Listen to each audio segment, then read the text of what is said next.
Atom کے اندر بڑی طاقت اس کے اندر رکھنے والا کون ہے؟ اللہ۔ ظاہر کیا اس کو سائنسدانوں نے۔ تو اللہ تعالیٰ کے علم میں تھی یہ بات کہ سائنس نے ترقی کرنی ہے، دنیا کی مٹنے سے پہلے سائنس نے عروج پہ پہنچنا ہے۔ انسان اپنی عقل سے، اپنی محنت سے، اپنی کوشش سے، جد و جہد سے اتنی ترقی کرے گا کہ وہ چاند تک پہنچ جائے گا۔ چنانچہ سائنس نے ترقی کی، آج انسان چاند تک پہنچا ہے یا نہیں پہنچا؟ تو اللہ تعالی نے اس امت میں نبی بھی وہ مبعوث فرمایا کہ سائنسدانوں نے تو بعد میں پہنچنا تھا، اللہ تعالیٰ نے نبی وہ مبعوث فرمایا جو سب سے پہلے ان منازل کو طے کرتا ہوا عالم ناسوت کو، عالم ملکوت کو پیچھے چھوڑ کر عرش معلیٰ تک جا پہنچا۔ انسانوں نے کائنات کو مسخر کرنا تھا، خالق کائنات نے فرمایا سخرنا لکم ما فی الارض جمیعا، زمین میں جو کچھ ہے ہم نے تمہارے لیے مسخر کر دیا ہے، تابع کر دیا۔ پانی ہے وہ انسان کے لیے مسخر،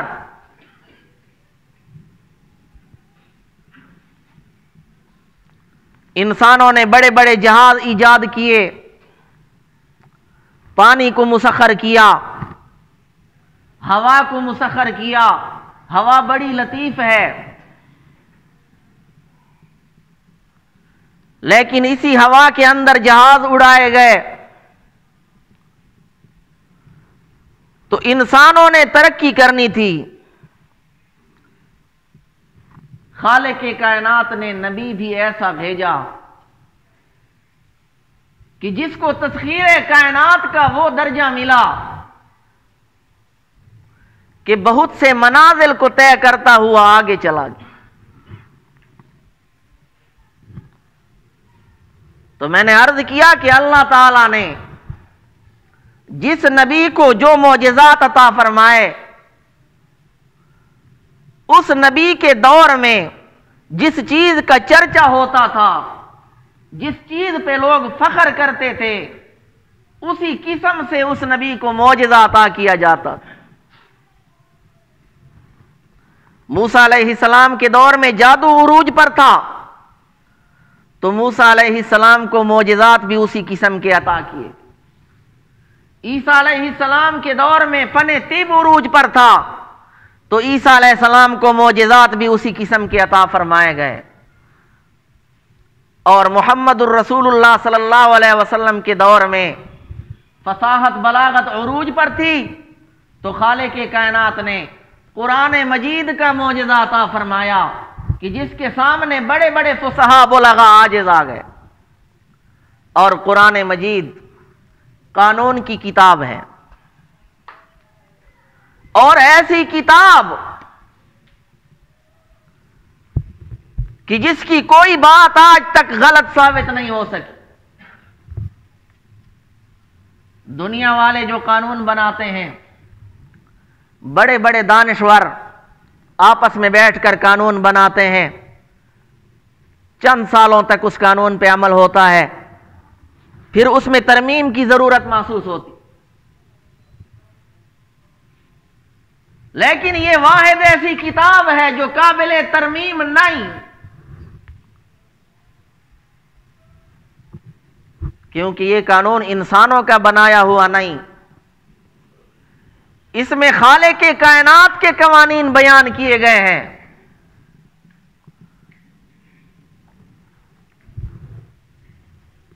تو دو معجزے آپ صلی اللہ علیہ وسلم کے مشہور اور غالب معجزے، ایک قرآن مجید اور ایک معراج کا معجزہ۔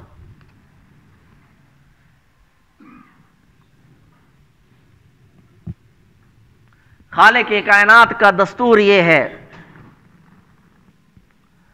کہ کبھی خالق کائنات افراد کے سروں پہ عزت کا تاج رکھ دیتے ہیں، جسے نبوت کہا جاتا ہے، جسے رسالت کہا جاتا ہے، اور کبھی خالق کائنات کسی قوم کے سروں پہ عزت کا تاج رکھ دیتے ہیں۔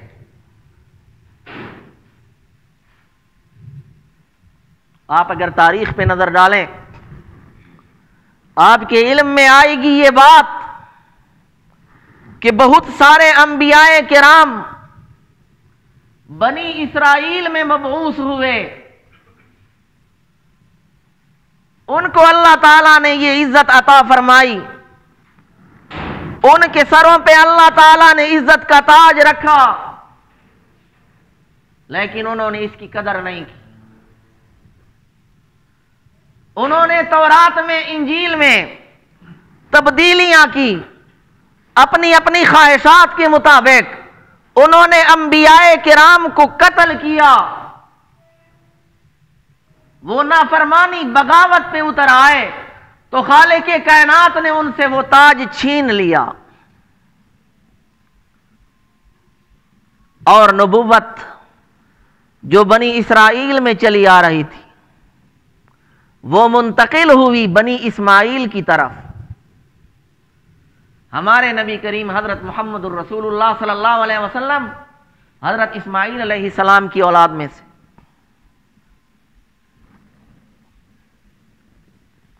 پھر آپ صلی اللہ علیہ وسلم کو معراج کی رات بنا بر اختلاف اقوال، بعض فرماتے ہیں آپ صلی اللہ علیہ وسلم حتیم کعبہ میں تشریف فرما تھے، بعض فرماتے ہیں آپ صلی اللہ علیہ وسلم ام ہانی کے گھر میں تشریف فرما تھے۔ جبریل علیہ السلام فرشتوں کے ساتھ آئے چھت پھاڑ کر، پورا واقعہ بیان نہیں ہو سکتا اور نہ ہی اتنا ٹائم ہے۔ ویسے اگر کسی نے سننا ہو تو پچھلے سال کا پورا واقعہ نیٹ پہ موجود ہے جو میں نے بیان کیا تھا۔ تو وہاں جبریل علیہ السلام فرشتوں کے ساتھ تشریف لاتے ہیں، آپ صلی اللہ علیہ وسلم کو جگاتے ہیں، اور وہاں سے پھر حتیم میں لاتے ہیں۔ یہاں آپ صلی اللہ علیہ وسلم کا شق صدر ہوتا ہے، آپ صلی اللہ علیہ وسلم کا سینہ مبارک چاک کیا جاتا ہے، پھر ایک تشت میں، سونے کے تشت میں آب زمزم لایا جاتا ہے، اس سے آپ صلی اللہ علیہ وسلم کا دل مبارک دھویا جاتا ہے۔ اس وجہ سے بعض علماء فرماتے ہیں کہ آپ صلی اللہ علیہ وسلم کا قلب اطہر دھونے کے لیے کوثر کا پانی نہیں لایا گیا بلکہ زمزم کا پانی لایا گیا، جس سے یہ بات معلوم ہوتی ہے کہ آب زمزم جو ہے وہ آب کوثر سے افضل ہے۔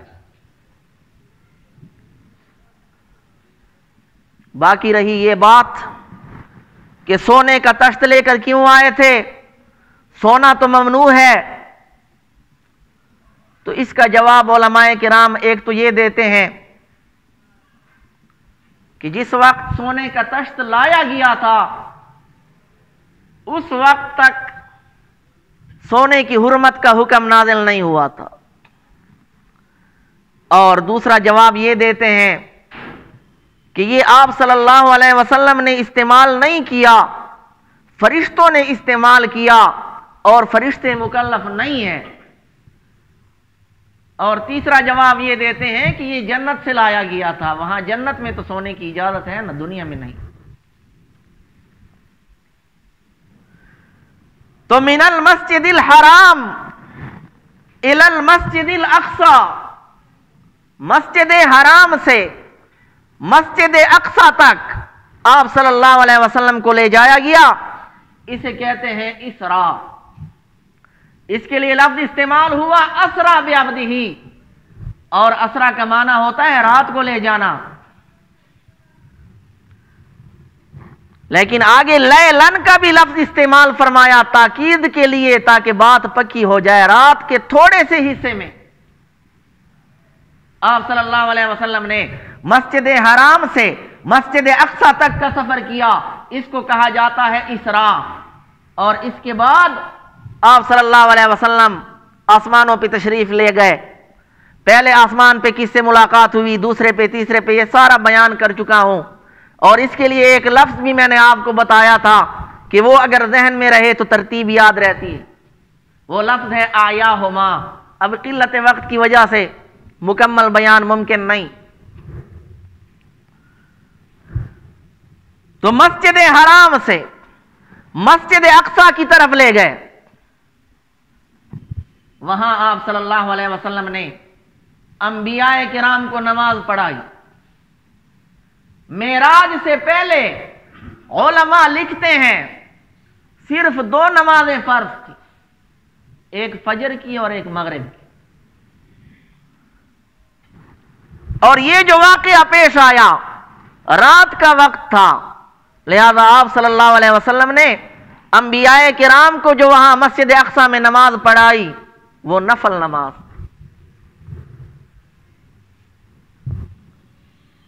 تو بنی اسرائیل سے عزت کا تاج چھینا گیا۔ ہمارے نبی کریم صلی اللہ علیہ وسلم جو اسماعیل علیہ السلام کی اولاد میں سے تھے، وہاں تشریف لے گئے، اس قبلے میں جس قبلے پہ انہیں ناز تھا۔ روئے زمین پر خالق کائنات نے 2 جگہوں کو یہ عزت بخشی ہے کہ ہر مسلمان جب اللہ کی عبادت کرتا ہے تو اپنا رخ ان مکانات کی طرف کرتا ہے، ایک بیت اللہ ہے اور ایک مسجد اقصی۔ تو یہ آپ صلی اللہ علیہ وسلم کی معراج کہ 2 قبلوں کو آپ صلی اللہ علیہ وسلم کے لیے جمع کر دیا گیا، دونوں قبلوں کو آپ صلی اللہ علیہ وسلم کے قدموں کے نیچے لایا گیا۔ بنی اسرائیل کو یہ بتانا تھا کہ تم سے عزت کا تاج اب چھینا جا چکا، قبلہ تمہارا، مصلی امامت تمہارا، جن پہ تمہیں ناز ہے، اس مصلی امامت پہ آپ صلی اللہ علیہ وسلم کو کھڑا کیا گیا، اور تمام انبیاء کو آپ صلی اللہ علیہ وسلم کے پیچھے کھڑا کیا گیا۔ امام آپ صلی اللہ علیہ وسلم بنے، آپ صلی اللہ علیہ وسلم نے انہیں نماز پڑھائی۔ تو بنی اسرائیل کو بتایا گیا کہ چونکہ تم نے قدر نہیں کی اللہ تعالیٰ کے احکامات کی، تم نے تبدیلیاں کی تورات میں، انجیل میں، تم نے انبیاء کرام کو قتل کیا، تو عزت کا جو تاج اللہ نے تمہارے سروں پہ رکھا تھا وہ تم سے چھین لیا۔ نبوت تم سے بنی اسماعیل میں منتقل ہو گئی۔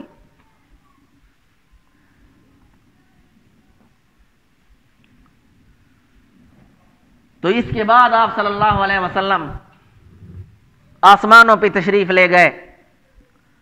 تو میں نے عرض کیا مشہور قول یہی ہے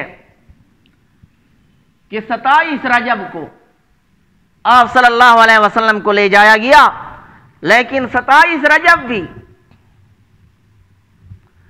اس رات کی کوئی فضیلت صحیح احادیث سے ثابت نہیں۔ بہت سارے لوگ اس موقع پر جمع ہوتے ہیں اور مختلف قسم کی بدعات کا ارتکاب ہوتا ہے، قمقمے وغیرہ جلاتے ہیں، اسراف ہوتا ہے، یہ چیزیں احادیث سے ثابت نہیں۔ احادیث سے اسراف کی کوئی خصوصی فضیلت ثابت نہیں، اور اس دن کی بھی کوئی خصوصی فضیلت ثابت نہیں کہ اس دن کو روزہ رکھا جائے۔ خود حضرت عمر رضی اللہ عنہ کا عمل یہ تھا کہ آپ صلی اللہ علیہ وسلم کہ آپ رضی اللہ عنہ جس کے بارے میں یہ شک ہوتا تھا کہ اس نے روزہ رکھا ہے، تو آپ رضی اللہ عنہ خود اسے توڑواتے تھے، مجبور کرتے تھے کہ میرے ساتھ کھانا کھاؤ، کیونکہ اصل جو چیز ہے وہ سنت کی اتباع ہے۔ اگر سنت سے کوئی چیز ثابت نہیں تو اس کا اللہ تعالیٰ کے ہاں کوئی مقام نہیں۔ دین جو ہے وہ اتباع سنت کا نام ہے، سنت پہ چلنے کا نام ہے۔ تو میں نے عرض کیا اس رات کی اور اس دن کی کوئی خاص فضیلت صحیح احادیث سے ثابت نہیں۔ بہت ساری چیزیں ہیں جو لوگوں میں مشہور ہو چکی ہیں۔ ایک تو اس مہینے میں 22 رجب کو کنڈوں کی رسم جو ہے وہ بھی جاری ہے، حلوے پکائے جاتے ہیں، اور اسی سے متعلق ایک من گھڑت واقعہ، فرضی واقعہ عوام میں مشہور ہو چکا ہے، وہ لکڑہارے کا واقعہ ہے۔ ٹائم ختم ہو چکا ہے، مختصر سے الفاظ میں بیان کر دیتا ہوں۔ انہوں نے ایک واقعہ گھڑ لیا ہے کہ حضرت امام جعفر صادق کے دور میں مدینہ منورہ میں ایک لکڑہارا رہتا تھا جس کی اولاد بہت زیادہ تھی اور کمانے کا کوئی خاص ذریعہ نہیں تھا۔ اولاد اس کی زیادہ تھی، شاید اٹھو میں زیادہ مشغول رہتا تھا، لیکن کمانے کا کوئی خاص ذریعہ نہیں تھا۔ یہ واقعہ فرضی ہے، من گھڑت ہے۔ جنگل سے لکڑیاں کاٹ کر لاتا تھا، شہر میں جا کر بیچتا تھا، کافی عرصہ اس طرح کرتا رہا۔ بالآخر مدینہ منورہ کو چھوڑ کر پردیس کی طرف نکلا کہ شاید وہاں جا کر قسمت کے دن پھر جائیں، شاید وہاں جا کر قسمت تبدیل ہو جائے۔ پردیس چلا گیا، وہاں بھی کوئی خاص روزگار میسر نہیں آیا۔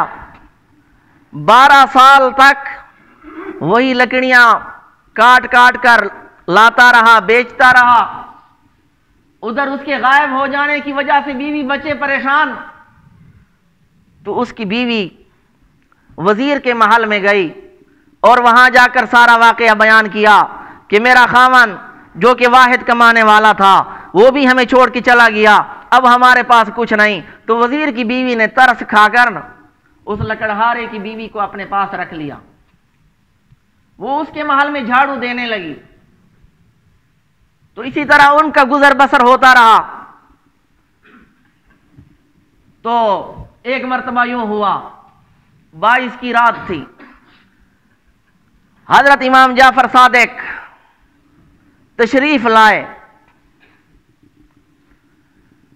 اور جس جگہ پہ اس کا محل تھا، وزیر کا محل، لکڑہارے کی بیوی وہاں جھاڑو دے رہی تھی۔ حضرت امام جعفر صادق وہاں تشریف فرما ہوئے، ساتھیوں سے پوچھا یہ کون سا مہینہ ہے؟ انہوں نے بتایا رجب کا مہینہ ہے۔ پوچھا یہ کون سی تاریخ ہے؟ انہوں نے بتایا 22 تاریخ ہے۔ فرمایا تمہیں 22 کی فضیلت معلوم ہے؟ تو ساتھیوں نے کہا کہ آپ ہی بہتر جانتے ہیں۔ تو امام جعفر صادق نے فرمایا کہ اس رات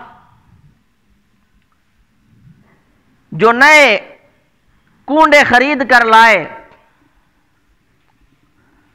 اور پھر حلوہ پکائے، وہ کنڈے صاف چادر پہ رکھے اور میرا فاتحہ کرائے اور پھر میرے وسیلے سے دعا کرے، جو جس مصیبت میں مبتلا ہو، جس مشکل میں مبتلا ہو، اس کی وہ مشکل ٹل جائے گی، وہ مصیبت ختم ہو جائے گی۔ اور یہاں تک لکھا ہے کہ امام جعفر صادق نے فرمایا کہ اگر کسی کی مراد پوری نہ ہوئی، حاجت پوری نہ ہوئی، مصیبت ختم نہ ہوئی، بروز قیامت میرا دامن پکڑ کر مجھ سے پوچھ سکتا ہے۔ یہ سارا فرضی واقعہ ہے، جھوٹا واقعہ۔ تو لکڑہارے کی بیوی نے یہ سن لیا، سارے کام کاج چھوڑ کر وہ چلی گئی، کنڈے خرید کر لے آئی، حلوہ پکایا، سارا بندوبست ہی چونکہ حلوے کا کرنا تھا، اس لیے اس قسم کی داستان بنائی گئی